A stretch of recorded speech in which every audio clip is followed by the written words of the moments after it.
इस बार प्रोटेस्टर्स भी काफ़ी तैयारी से आए हैं और सरकार भी काफ़ी दम दिखा रही है। ये पॉलिटिकल आंदोलन हो या ना हो, इसका यूज़ 2024 में ज़रूर होगा। बीजेपी की हालत ये है कि वो सिर्फ जीतने नहीं वाली इस बार, वो 2/4 बहुमत से जीतने वाली। और इसकी इम्पोर्टेंस समझिए, अगर कोई गवर्नमेंट बनती है 2/4 मेजॉरिटी से, तो बड़े बड़े फैसले कर सकती है। और जैसे कि मोदी जी और बीजेपी ने फैसला किया है और वादा किया है कि तीसरा टर्म होगा वो बड़े फैसलों का होगा। तो अगर आप ऑपोजिशन में रहोगे तो आप क्या करोगे? आप सामने वाली पार्टी को 2/4 मेजोरिटी पाने नहीं दोगे। अगर आपने 20-50 सीट का भी नुकसान कर दिया तो आप हार के भी बहुत जीत जाओगे। उनका लक्ष्य ऐसा है, को लगता है दुनिया को नहीं समझता है। वो भी मोदी जी को नहीं चाहता सरकार में, वो ऐसी सोच रख सकता है और रखता है। आपको 2 से 3 किलोमीटर डेली जाना है और आना है। और ये 2 से 3 किलोमीटर का जो रास्ता है ना, वो भी ऐसा नहीं है कि फ्लैट रोड है, आपको चल के जाना है। फेंसिंग लगी हुई है, पतली गलियारा छोड़ा है पुलिस ने, उसमें से लोगों का पूरा पब्लिक जा रही है लाइन में धीरे धीरे 2 से 3 किलोमीटर। उसके बाद वहाँ दूर जाके गाड़ी मिल। अगर ये गवर्नमेंट मांग मान लेती है तो जो हमारा बजट है उसके ऊपर पूरे 2 लाख करोड़ ऐड हो जाए। भारत में 15 करोड़ किसान इस पॉलिसी के तहत आएंगे। मनरेगा के तहत दिन को 700 पर डे, साल में 200 दिन के हिसाब से देना पड़ेगा। और ये मांग मानने की वजह से हमारे बजट में पूरे 21 लाख करोड़ बढ़ जाएंगे। एमएसपी की लीगल गारंटी 23 क्रॉप्स के ऊपर तो 10 लाख करोड़ हमारे बजट में बढ़ जाएंगे। इन आंकड़ों के हिसाब से बजट में पूरे 33 लाख करोड़ बढ़ जाएंगे। सरकार का या पब्लिक का जानो माल का नुकसान होता है, वो शायद रुक जाए। फिर उन्होंने निकाला किसान उड़ान स्कीम, मिशन अमृत सरोवर। अब ये क्या है? इसके तहत सरकार ने प्रण लिया कि 2023 के 15 अगस्त के पहले हम 50,000 अमृत सरोवर बनाएंगे देश भर में। जरूरत है अभी भी, और जो सरकारें हैं उनकी जिम्मेदारी है कि वो उनको दे।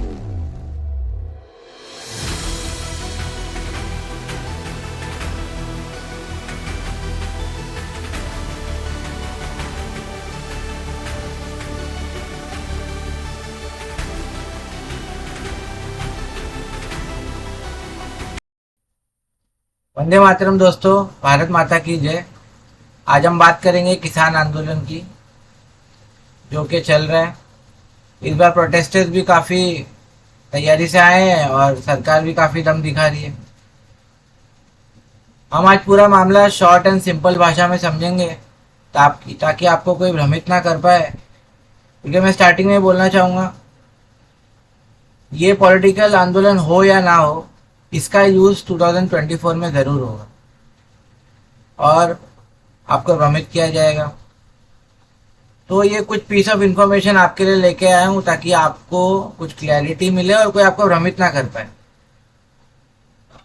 क्योंकि आप समझिए, बीजेपी की हालत ये है कि वो सिर्फ जीतने नहीं वाली इस बार, वो 2/4 बहुमत से जीतने वाली। और इसकी इम्पोर्टेंस समझिए, अगर कोई गवर्नमेंट बनती है 2/4 मेजॉरिटी से, तो वो बड़े बड़े फैसले कर सकती है। और जैसे कि मोदी जी और बीजेपी ने फैसला किया है और वादा किया है कि तीसरा टर्म होगा वो बड़े फैसलों का होगा। तो अगर आप ऑपोजिशन में रहोगे तो आप क्या करोगे? आप सामने वाली पार्टी को 2/4 मेजोरिटी पाने नहीं दोगे। अगर आपने 20-50 सीट का भी नुकसान कर दिया तो आप हार के भी बहुत जीत जाओगे। आप हार के भी जीत जाओगे और बाजीगर बन जाओगे, और सामने वाला जीत के भी हार जाएगा। और ये टर्म में भी जो बड़े फैसले करना चाहते हैं मोदी जी, वो नहीं हो पाएगा। तो उनका लक्ष्य ऐसा है, उनको लगता है दुनिया को नहीं समझता है। जो भी मोदी जी को नहीं चाहता सरकार में, वो ऐसी सोच रख सकता है और रखता है, तभी इतना बड़ा आंदोलन हम लोग देख रहे हैं। तो यार देखते हैं इसके इनसाइट्स क्या है, क्या चल रहा है।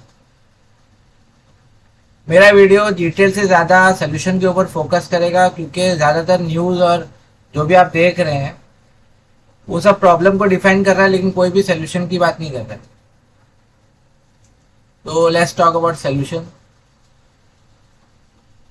क्योंकि देखा जाए तो ये जो आंदोलन है वो ना किसानों के हित में है और ना सरकारों के हित में, और जितना हो सके इससे ज़्यादा से ज़्यादा नुकसान और तकलीफ और चुनौतियों का सामना करना पड़ रहा है आम आदमी, चाहे वो आम आदमी व्यापारी हो, वहाँ रहने वाला कोई लोकलाइट हो, उनको ही फेस करना पड़ रहा है। अभी मैं उस दिन ही न्यूज़ देख रहा था।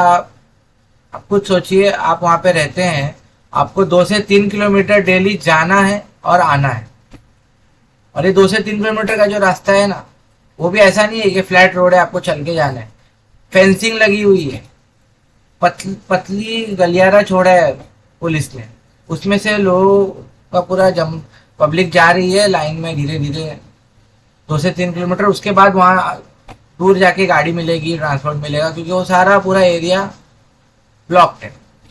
अब ये क्यों हो रहा है? आंदोलन की वजह से नहीं, इस उग्र आंदोलन की वजह से। इतने उग्र आंदोलन, इतनी पब्लिक और ऐसे ऐसे तैयारी के साथ आए लोग कि गवर्नमेंट को भी एक्स्ट्रा प्रिकॉशन लेना पड़ रहा है, जिसके तहत गेहूं के साथ गुड़ भी पीस रहा है जो आम आदमी। इसके लिए मैंने ये वीडियो बनाया ताकि सरकारों की आँख खुले और वो कुछ करे इसके बारे में।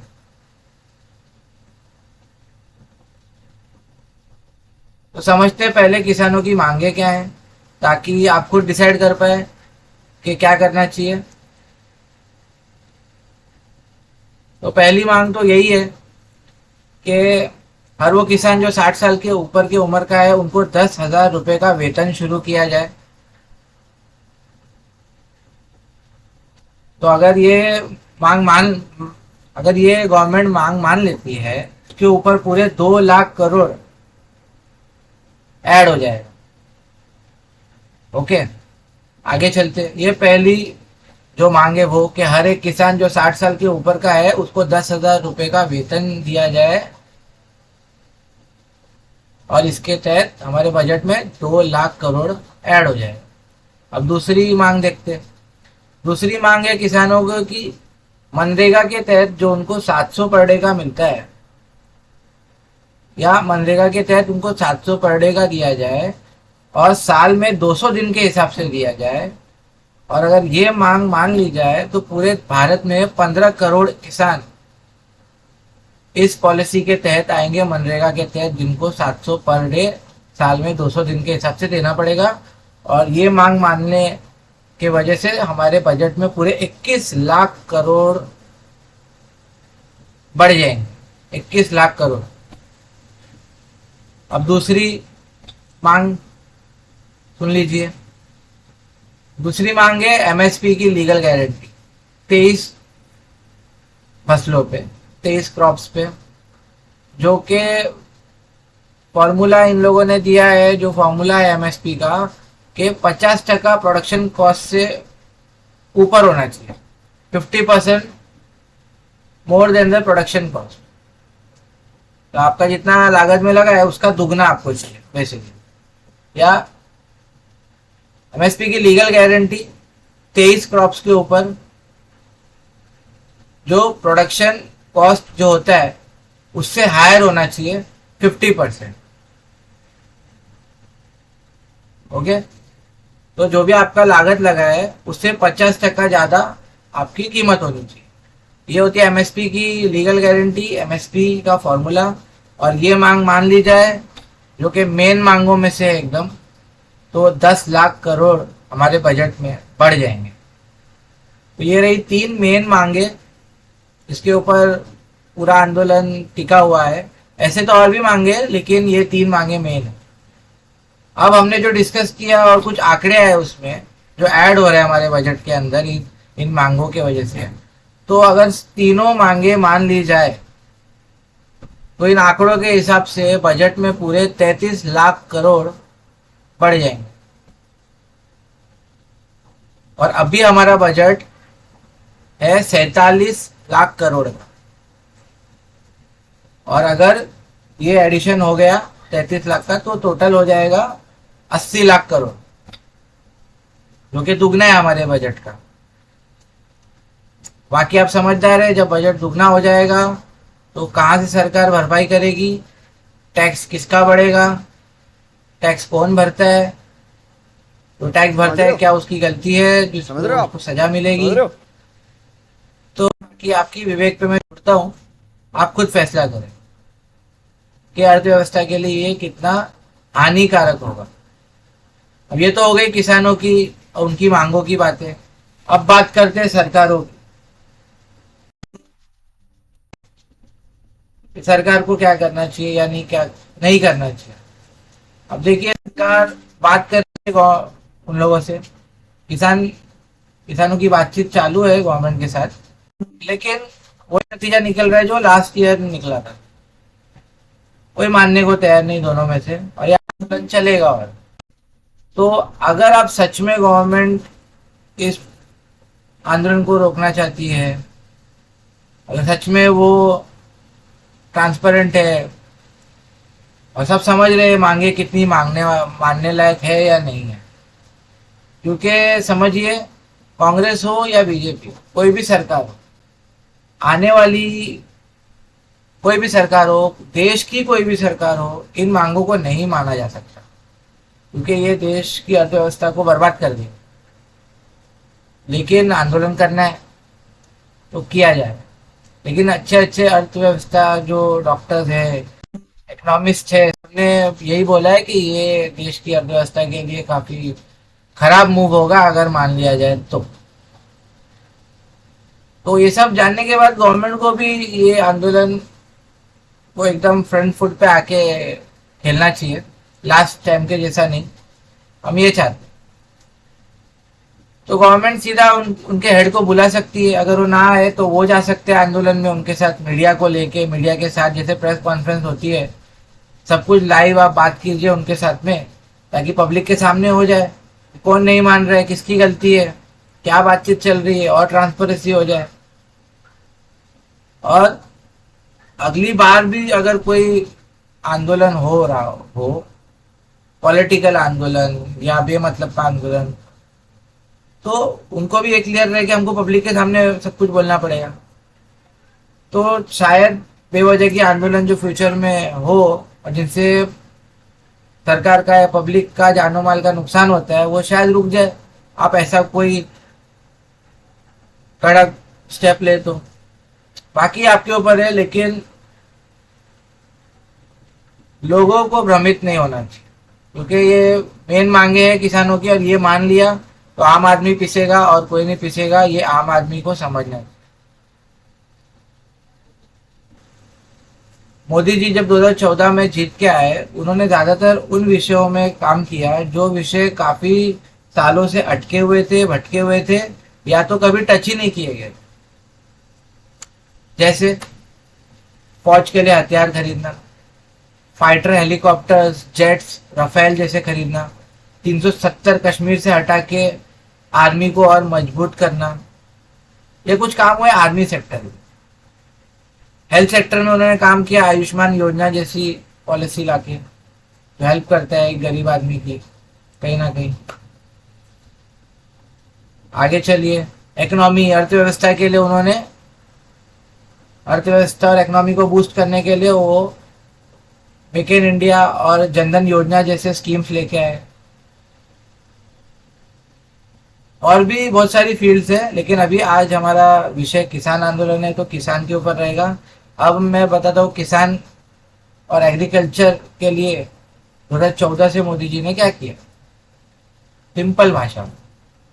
तो सबसे पहले स्कीम मोदी जी लाए एग्रीकल्चर इंफ्रास्ट्रक्चर फंड।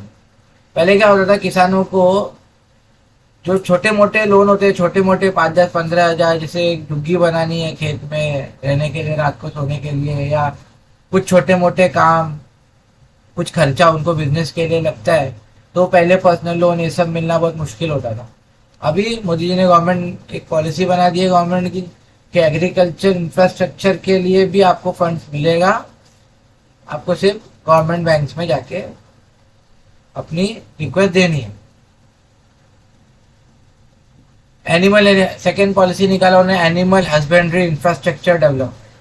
अभी इसमें जो मछुआरे थे वो भी तो किसान है, उनके लिए भी ये सेम व्यवस्था निकाली कि उनको भी नाव, किनारे पे जो उनकी चुग्गी होती है, ऐसा कुछ भी इंफ्रास्ट्रक्चर उनको अपने काम में अगर बिल्ड करना है, पैसे की जरूरत है, तो आप इस पॉलिसी के तहत ले सकते हो। तीसरी फैसिलिटी उन्होंने निकाला, credit facility for farmers. Credit मिले फार्मर्स को, मंडियों में, सरकारी बैंकों में उधारी मिले। कुछ तो पॉलिसी हो वो बनेगा। पहले क्या होता था फिर कि किसान का तो इंश्योरेंस हो जाता था, जमीन का इंश्योरेंस हो जाता था, लेकिन जो फसलें होती थी उनका इंश्योरेंस नहीं हो पाता था।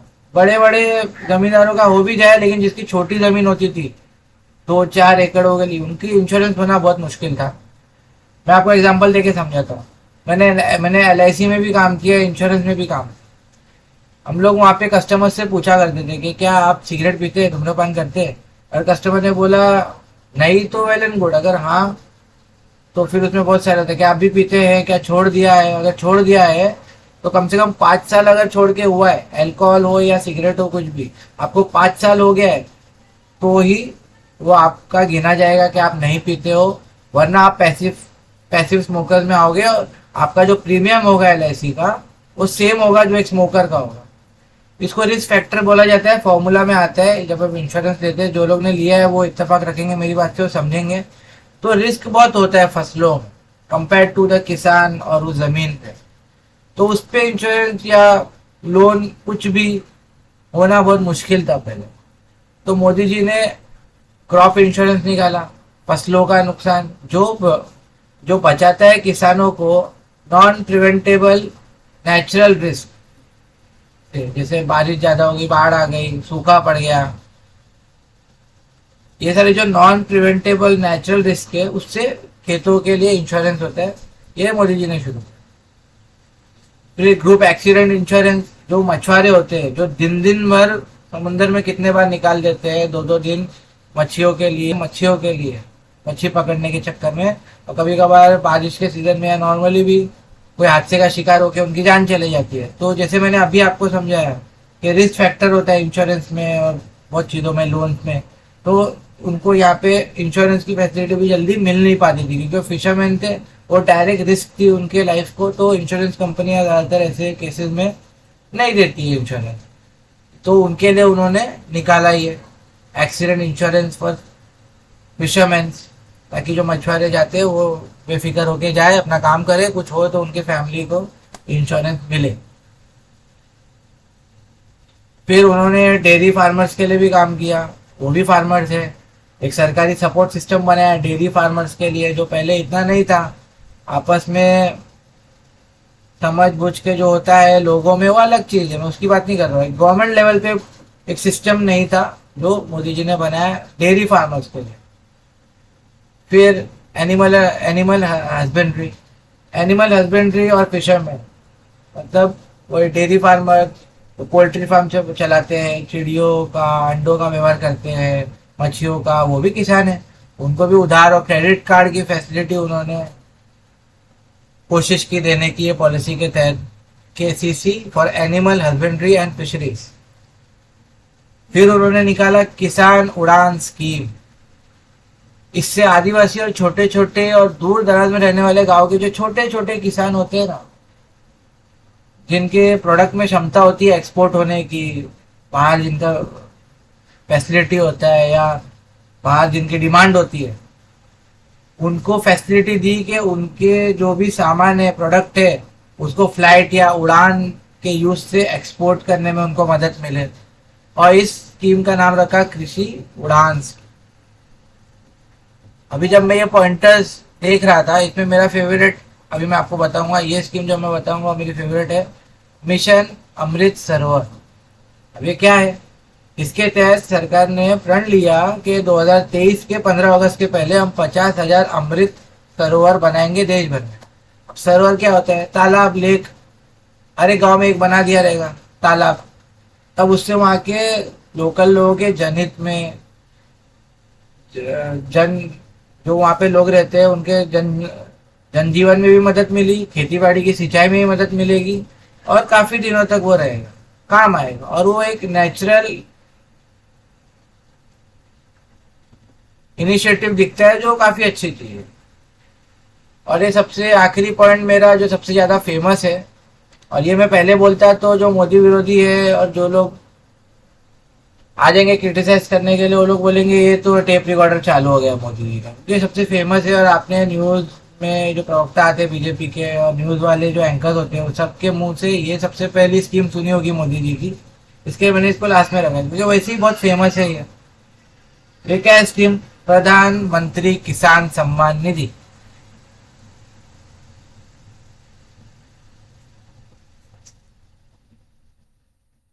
ओके, इसके तहत गवर्नमेंट ने कोशिश की किसानों को कुछ फिक्स इनकम देने की, कुछ हेल्प हो जाए उनकी, जो पहले की सरकारों ने नहीं किया। इसके लिए ये इम्पोर्टेंट हो जाता है। जो भी बोलता है ना कि क्या हुआ, क्या इन गवर्नमेंटों ने अच्छा किया है 2014 के बाद, क्या अच्छा हुआ है, उनको ये समझना चाहिए कि कुछ छोटा भी हुआ रहेगा ना, वो इसके लिए बड़ा है क्योंकि उसके पहले उस बारे में पिछली सरकारों ने थोड़ा भी सोचा नहीं।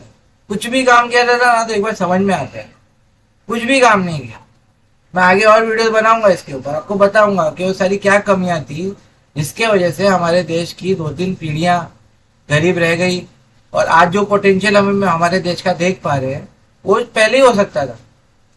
आज जो मैं कर रहा हूँ वो मेरे दादाजी कर चुके होते, और आज मैं कुछ और बेहतर करता, लेकिन क्योंकि करप्शन कुछ ज़्यादा ही था इस देश में, देश से ज़्यादा यहाँ के जो लीडर्स थे उनकी पर्सनल ख्वाहिशें थी, भुगतना पड़ा देश को। ये मैं बताऊंगा आगे वाली वीडियोज में, जो भी है फैक्ट के साथ, अपने मन से कुछ भी नहीं बोलूंगा, ताकि आप लोगों को क्लियर हो कि आज हम 34 जीडीपी बने।